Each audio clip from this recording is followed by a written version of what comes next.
ஃபைனலா நான் வந்து பைக் எடுத்துட்டு கிளம்பிட்டேன். ஒரு young female bike unfortunately she is no more now. Group ride பண்றப்போ, ஜஸ்ட் பைக் எடுத்துட்டு வாங்க, எல்லாரும் வந்து ஒரு ரைடு போயிட்டு வரலாம். அப்படின்னு மட்டும் வந்து சொல்லக்கூடாது. உங்கள வீடியோல காட்டலாமாண்ணா?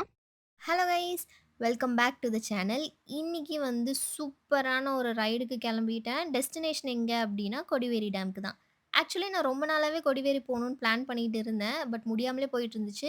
இன்னைக்கு ஃபைனலா நான் வந்து பைக் எடுத்துட்டு கிளம்பிட்டேன். நான் எப்பப்பலாம் போணும்னு பிளான் பண்றேனோ, அப்பலாம் முடியாது. ஸோ நான் பிளானே பண்ணாம டக்குனு பைக் எடுத்துட்டு வந்து கிளம்பியாச்சு. ஒரு விஷயம் என்ன அப்படின்னா, 10:00 நான் வந்து ரைட் ஸ்டார்ட் பண்ணியிருக்கணும். பட் 1 ஹவர் டிலே பண்ணி நான் 11:00 ஸ்டார்ட் பண்றேன். இன்னைக்கு ஒரு நியூஸ் பார்த்தேன். ஒரு யங் ஃபீமேல் பைக்கரோட accident and unfortunately she is no more now. அவங்க நேம் வந்து ரிதி தக்கர். அவங்களோட ஏஜ் வந்து 24 தான். மும்பை ரைடர்ன்னு நெனைக்கிறேன். இவங்க குரூப் கூட சேர்ந்து ரைட் போயிருக்காங்க. குரூப் ரைட்னா இண்டிவிஜுவல் ரைட் மாதிரி இல்லாம, நம்ம தனியா ரைட் பண்ணும்போது நம்ம பைக்கு, நம்ம ஸ்பீடு, நம்ம டெசிஷன். பட் குரூப் ரைட்ல அப்படிலாம் கிடையாது. ஒரு ரைடரோட சேஃப்டி ஓவரால் குரூப் மேனேஜ்மென்ட்டோட வந்து கனெக்ட் ஆயிடும். குரூப் ரைட் பண்றப்போ நம்மளோட ரெஸ்பான்சிபிலிட்டீஸ் வந்து ரொம்பவே டிஃப்ரெண்ட்டா இருக்கும். For example road captain, sweep rider, marshal, lead, pilot, back, tail அப்படின்ற மாரி நெறைய விஷயம் வந்து சொல்றாங்க. எனக்கு இத பத்தி கம்ப்ளீட்டாலாம் வந்து தெரியாது. எனக்கு தெரிஞ்சத மட்டும் நான் வந்து சொல்லியிருக்கேன். குரூப் ரைட் பண்றப்போ, ஜஸ்ட் பைக் எடுத்துட்டு வாங்க, எல்லாரும் வந்து ஒரு ரைடு போயிட்டு வரலாம். அப்படின்னு மட்டும் வந்து சொல்லக்கூடாது. ரைட பத்தின ப்ரீ இன்ஃபர்மேஷன் வந்து குடுக்கணும். எந்த ரூட்ல வந்து நம்ம டிராவல் பண்ண போறோம், எமர்ஜென்சி கான்டாக்ட், பைக்கோட கண்டிஷன், ரைடரோட எக்ஸ்பீரியன்ஸ், ஃபியூவல், பேசிக் டூல், ஃபர்ஸ்ட் எய்ட் கிட், அதுக்கப்புறம் மெயினா வந்து communication with all the Riders. இந்த மாதிரி நெறைய விஷயம் நம்ம வந்து குரூப் ரைட்ல பார்க்கணும். சும்மா நம்ம வந்து வாங்க போலாம் அப்படின்றது மட்டுமே வந்து ரைட் கிடையாது. இத நான் ஏன் சொல்றேன் அப்டின்னா, அட் த எண்ட்ல யார் ஆர்கனைஸ் பண்றாங்களோ, அவங்க தான் வந்து முழுக்க முழுக்க எல்லா விஷயத்துக்கும் வந்து ரெஸ்பான்சிபிளா இருக்கணும். ரெஸ்பான்சிபிலிட்டி எடுத்துக்கணும் அவங்க. ரிதி வந்து பைக்க எக்ஸ்சேஞ்ச் பண்ணி ஓட்டியிருக்காங்க. அவங்க ஓட்டுன பைக் தான் கண்டிஷன் இல்ல அப்டின்ற மாரி சொல்லியிருந்தாங்க. பைக் எக்ஸ்சேஞ்ச் பண்ணி ஓட்டுறது ரைடிங் கம்யூனிட்டில, குரூப் ரைட்ஸ்ல இது எல்லாமே ரொம்ப சகஜம் தான். பட் நீங்க ஓட்டுற பைக் வந்து கண்டிஷனா இருக்கா அப்டின்றது நம்ம தான் செக் பண்ணிக்கணும். இங்க வந்து ஒரே டிராஃபிக்கா இருக்கு. என்ன ஆச்சுன்னு தெரியல. ரோடு வந்து பிளாக் பண்ணியிருந்தாங்க கொஞ்சம் தூரத்துக்கு. மேபி வொர்க் நடந்துச்சா? இல்ல ஆக்சிடென்ட் எதுவும் ஆச்சா? அப்டின்றது எனக்கு தெரியல. பட் எனக்கு நின்னு பார்க்கவும் டைம் இல்ல. ஸோ நான் வந்து அப்படியே கீழ இறங்கிட்டேன். இங்க தான் வந்து ஒரு ஃபன் வந்துச்சு. இந்த ரோட்ல வந்து திருப்பி விட்டுட்டாங்க. சரின்னு நானும் வந்து போறேன். நீங்க இந்த மாதிரி பண்ணியிருக்கீங்களா? அப்படின்னு சொல்லுங்க. ஏதாச்சும் ரோட் பிளாக் ஆயிருக்கு, இல்ல நம்மளுக்கு வழி தெரியல அப்படின்னா, மெயின் ரோடு எப்படி ரீச் ஆகணும் அப்படின்றதுக்கு யார் கூடயாச்சும் வந்து பின்னாடியே போயிட்டு, அவங்க போற வழியிலேயே வந்து போயி, நீங்க வந்து ரூட் புடிச்சிருக்கீங்களா? அப்படின்றத வந்து சொல்லுங்க. ஏன்னா, இப்போ நாங்க அத தான் பண்ணிட்டுருக்கோம். ஒரே ஒருத்தர் முன்னாடி போனாரு. அவர் பின்னாடியே வந்து நாங்க எல்லாரும் டெயில் மாதிரி போயிட்டுருக்கோம். அவரு எங்க போய் நிறுத்துவாருன்னு எங்களுக்கு தெரியல. ஆனா எப்படியாச்சும் மெயின் ரோடுக்கு கொண்டு போய் உட்டுறனா அப்படின்னு நாங்களும் வந்து அவர் பின்னாடியே போயிட்டுருக்கோம். எல்லாத்துக்குமே ஒரு டவுட்டு. எந்த ரூட்ல எப்படி போணும் அப்படின்னு சொல்லிட்டு. Because we have no idea. இது எதுக்குள்ள போகுது அப்படின்றதே எங்களுக்கு தெரியாது. ஒரு அங்கிள் வேற நின்னுட்டாரு இங்கேயே. "டேய் கரெக்ட்டா தான் நீ போறியா? உன் பின்னாடி நாங்க வரலாமா? நாங்க பாட்டுக்கு உன் பின்னாடியே வரோமே" அப்படின்னு. எனக்குமே வந்து ஒரு செகண்ட் டவுட் ஆகி நானும் நின்னுட்டேன். சரி போவோம். எப்படி இருந்தாலும் இத்தன பேர் போறாங்கல்ல, நம்மளுக்கு வழி கிடைச்சிராதா அப்படின்னு சொல்லிட்டு நாங்க வந்து போயிட்டோம். அண்ட் ஃபைனலா நாங்க வந்து மெயின் ரூட்டையும் டச் பண்ணிட்டோம். இந்த அங்கிள் வேற நின்னு குறுகுறுன்னு பார்க்குறாரு. "என்னங்கடா எல்லாரும் இந்த வழியில வந்துட்டீங்க. மொத்த பேரும் ஏன்டா இந்த வழியில வரீங்க?" அப்படின்னு சொல்லிட்டு அவர் குறுகுறுன்னு பார்த்துட்டு இருந்தாரு. "சாரி அங்கிள் அந்த வழிய பிளாக் பண்ணிட்டாங்க" அப்படின்ட்டு இந்த வழியில நான் போயிட்டுருக்கேன். ஃபைனலா நான் வந்து மெயின் ரோட டச் பண்ணிட்டேன். இப்போ நம்ம வந்து ஒரு லெஃப்ட் டர்ன் எடுத்திருக்கோம். அது வந்து ஊத்துக்குளி டூ காங்கயம். கோபிச்செட்டிப்பாளையம்னு காட்டுது.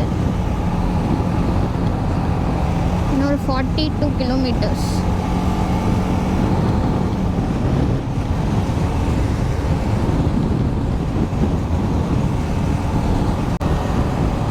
நான் வந்து இன்றைக்கி காலையில் என் ஃப்ரெண்டு கால் பண்ணியிருந்தாங்க. அப்போ நான் சொன்னேன் இந்த மாதிரி நான் கொடிவேரி போகிறேன் அப்படின்னு சொன்னேன். அப்போ அவங்க சொன்னாங்க அங்கே தண்ணியே இல்லை, அங்கே போய் என்ன பண்ண போகிற அப்படின்னு.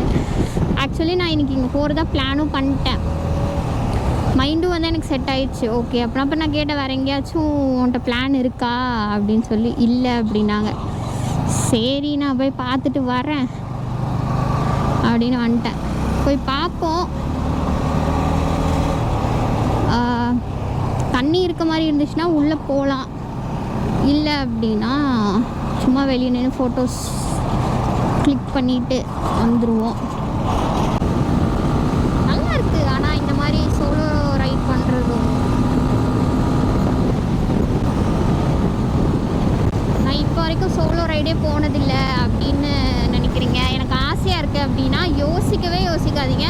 ஜஸ்ட் ஒன் டேனாலும் பரவாயில்ல, எங்கேயாச்சும் போயிட்டு வாங்க. உங்ககிட்ட பைக் இல்லை அப்படின்னாலும் பரவாயில்ல, பப்ளிக் டிரான்ஸ்போர்ட் வச்சு வந்து யூஸ் பண்ணி நீங்கள் வந்து ட்ராவல் பண்ணி பாருங்கள்.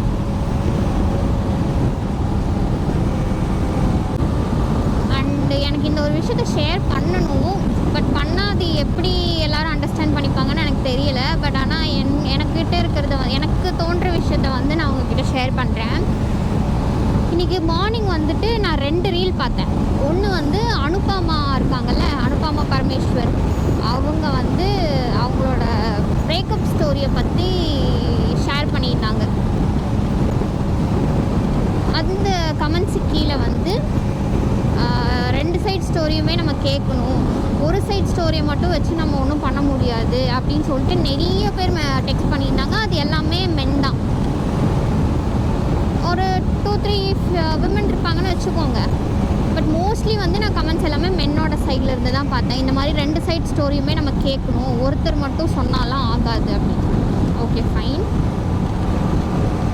இன்னொரு விஷயம் என்ன அப்படின்னா, இன்னொரு ரீல் என்ன அப்படின்னா, ரீசெண்டாக ஒரு கேரளா இன்ஃப்ளூயன்சரோட விஷயம். இதில் 2 வழி காமிக்குது, வேண்டாம் நம்ம ஸ்ட்ரைட்டாகவே போயிடுவோம்.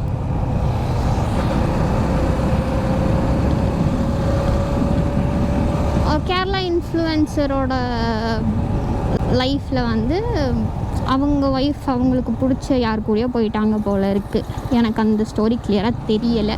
அதுக்கு கீழே ஒரு சில பேர் என்ன கமெண்ட் பண்ணியிருந்தாங்க அப்படின்னா, விமன்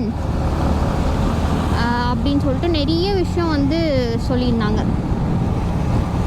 அவங்கள பற்றி தப்பாக பேசுகிறதும், இவருக்கு சாதகமாகவே வந்து எல்லா விஷயத்தையும் பேசுகிறதும், அதுவுமே வந்து மென் தான் பேசியிருந்தாங்க. ஒரு ஃபியூ விமன்ஸு அதுலேயும் இருந்தாங்க.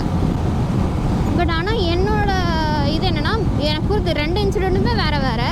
பட் ஆனால் ஏன் அந்த 2 இன்சிடெண்ட்லேயும் காமனாக ஒரு பொண்ணை மட்டுமே ப்ளேம் பண்ணுறாங்க அப்படின்ற ஒரு கொஷின் எனக்குள்ளே வந்துச்சு.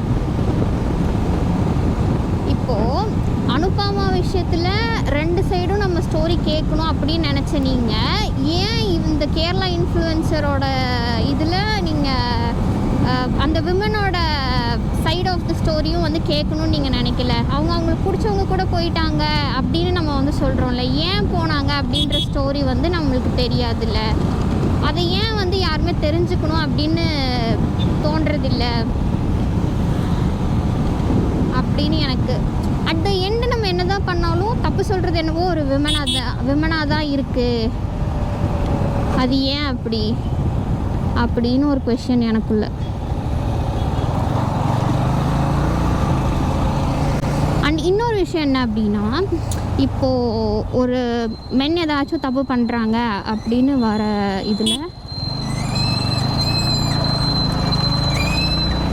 கமெண்ட்ஸ்லாம் பார்த்தோம் அப்படின்னா, நாட் ஆல் மென் அப்படின்னு டிஃபெண்ட் பண்ணுறீங்க. That's fine. Yes, not all men, எல்லாருமே ஒரே மாதிரி கிடையாது.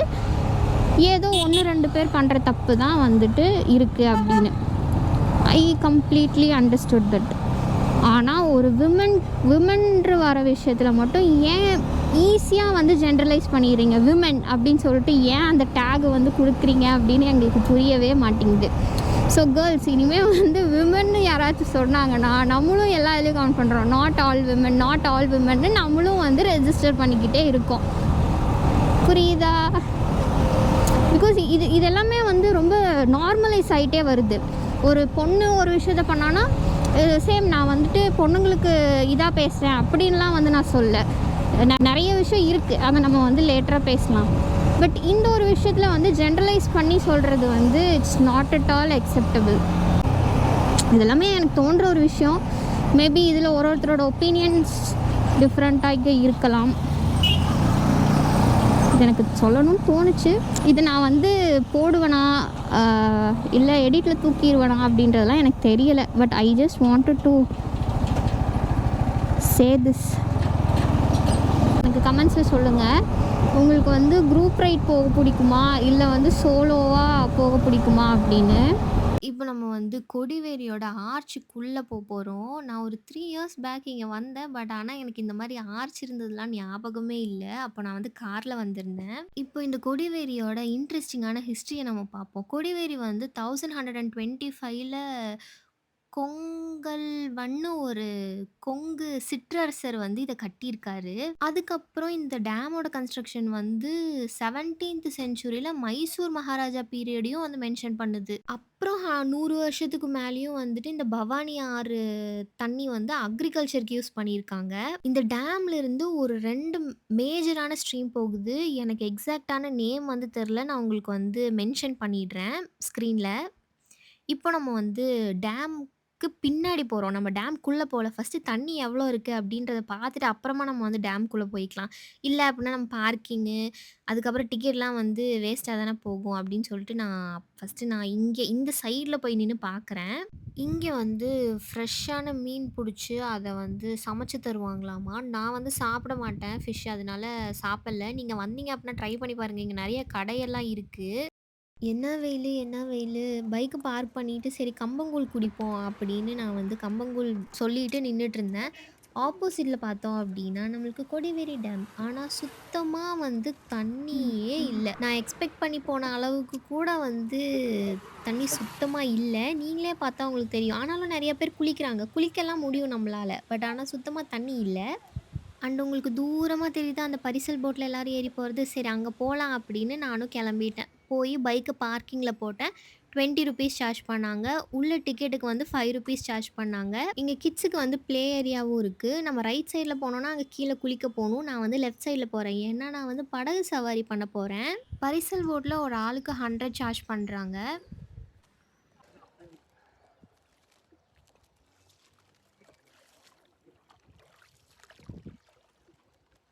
உங்கள வீடியோல காட்டலாமாண்ணா?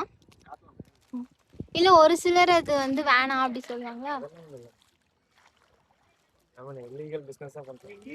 இல்ல ஒருத்தருக்கு வீடியோல வர்றது பிடிக்காதுல்ல.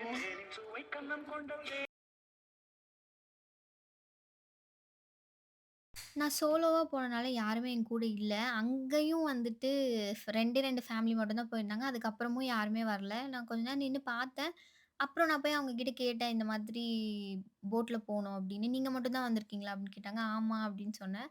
அப்புறம் "ஒருத்தருக்காக போட் வர்றது கஷ்டம் தாங்க" அப்படின்னு சொன்னாங்க. அதுக்கப்புறம் இந்த அண்ணா இருந்துட்டு, "சரி வாங்க போலாம்" அப்படின்னு சொல்லி கூட்டிட்டு போயிட்டாரு. ஒரு 10 மினிட்ஸ் கிட்ட ரைட் போச்சு. அப்புறம் 2 பேரும் கொஞ்ச நேரம் பேசிட்டு அதுக்கப்புறம் வந்து போட்ட திருப்புனாரு. இந்த போட் ரைட் வந்து கண்டிப்பா ட்ரை பண்ணி பாருங்க. நல்லாருக்கு. மேபி நீங்க ஃப்ரெண்ட்ஸா போனீங்க அப்டின்னா இன்னுமே ஜாலியா இருக்கும். ஃபோட்டோஸுமே நீங்க வந்து அங்க எடுத்துக்கலாம். அவங்க கிட்டயும் சொன்னீங்கனாலும் அவங்களும் உங்களுக்கு வந்து ஃபோட்டோஸ்லாம் எடுத்து குடுப்பாங்க. ஒரு 2 ஸ்பாட்ல வந்து நிறுத்துவாங்க ஃபோட்டோஸ் எடுக்கறக்கு. அதுக்கப்புறம் இந்த அண்ணா எனக்கு வந்து ஒரு லில்லிய வந்து பறிச்சு குடுத்தாரு. ஓகே. ஐ திங்க் அது லில்லி இல்ல. அது வேற ஏதோ ஒரு ஃப்ளாரு. லில்லிய வந்து ஃபோட்டோஸ் மட்டும் தான் எடுத்தேன்னு நெனைக்கிறேன். இதுதான் வந்து எனக்கு ஃபர்ஸ்ட் சோலோ போட் ரைடு. அதுக்கப்புறம் அவரு "சுத்தி விடட்டா?" அப்படின்னு கேட்டாரு. "ஓகேண்ணா சுத்தி விடுங்க" அப்படின்னு சொன்னேன். ஒரு மினிமம் ஸ்பீட்ல வந்து சுத்துனாரு. அதுவே எனக்கு நல்லா தல சுத்த ஆரம்பிச்சுருச்சு. அப்புறம் சொன்னாரு, "இத விடவும் ஸ்பீடா சுத்துவோம். ஆனா தல சுத்திடும்" அப்படின்னு. போட் ரைட் முடிச்சுட்டு கொடிவேரியிலேருந்து கிளம்பியாச்சு. சுத்தமாவே தண்ணி இல்ல கைஸ். இந்த வீடியோ பார்த்துட்டு அப்புறமா நீங்க வந்து கொடிவேரி போணுமான்னு முடிவு பண்ணிக்கோங்க. நீங்க குளிக்கிறதுக்கு போறதுனாலும் போலாம். தண்ணி ரொம்ப கம்மியா தான் இருக்கு. டெஃபினட்டா வந்து இந்த போட் ரைட ட்ரை பண்ணுங்க. இந்த வீடியோ எப்படி இருந்துச்சு அப்படின்றதையும் வந்து கமெண்ட்ல சொல்லுங்க. இதோட இந்த வீடியோவ நான் வந்து எண்ட் பண்ணிக்கிறேன். இந்த வீடியோ புடிச்சிருந்தா லைக் பண்ணிக்கோங்க. அப்படியே நம்ம சேனல சப்ஸ்கிரைப் பண்ணி வச்சுக்கோங்க. See you on the next video guys. Bye bye.